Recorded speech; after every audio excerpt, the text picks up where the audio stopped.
Hi, my name is Rima Sabina Aouf, and I'm a writer, journalist, and illustrator based in London.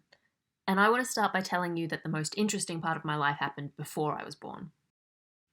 My mother, a Croatian woman, met my father, a man from another tiny distant country, Syria. They met completely randomly in what was then called Yugoslavia. I often get asked whether I was born in Syria or Croatia or Australia, given my accent, and the answer is, of course, none of them. I was born in Malta, but that's another story.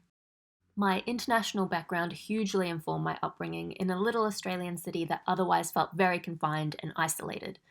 But more than that, my parents informed my upbringing. They're ordinary people, but they've lived so adventurously and open heartedly. I find myself constantly telling their stories, both in my personal life and professionally.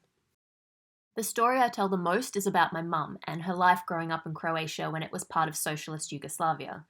And that's turned into the graphic novel I'm working on.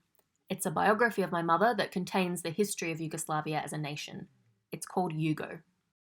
Yugo touches on themes of historical memory, nostalgia, and national identity. But above all, I want it to take you back to an extraordinary time and place. I want it to give you the experience of growing up in a different political system and the sense of how that can shape your life and your beliefs. Yugoslavia sat between East and West Europe, both geographically and politically, and it had an idiosyncratic brand of socialism. Through my mother's life, you get to see some of the utopian aspects of this progressive social experiment. She lives her entire life in state-provided housing, she gets a great education. When she grows up, she participates in running the company she works at, a practice known as worker self-management. Some real obstacles come up in her life, and she not only survives but thrives, which from her perspective is down to the society she lived in. She's not a person who talks about lifting herself up by her bootstraps. She talks about society lifting her up.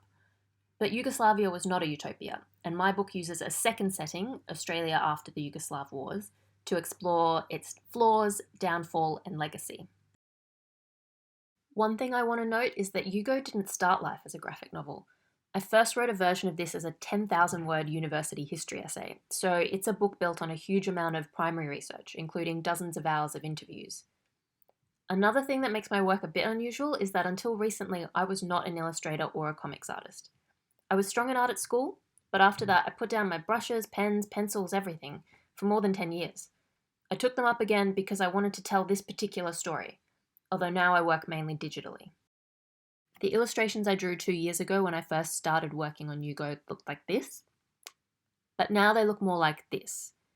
At the moment, my work in progress contains some older draft illustrations, but the newer ones reflect the standard and style I want.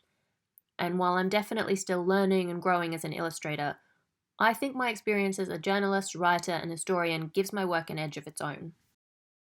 These days I still work as a journalist, freelance, but I also work as an illustrator. I've done some editorial illustration and some commercial work. In the future, I can see my comics and journalism practices converging, perhaps. I'd love to do graphic journalism and reportage. But for now, Yugo is my focus. Please follow me on Instagram or Twitter if you want to chat or see my work progress.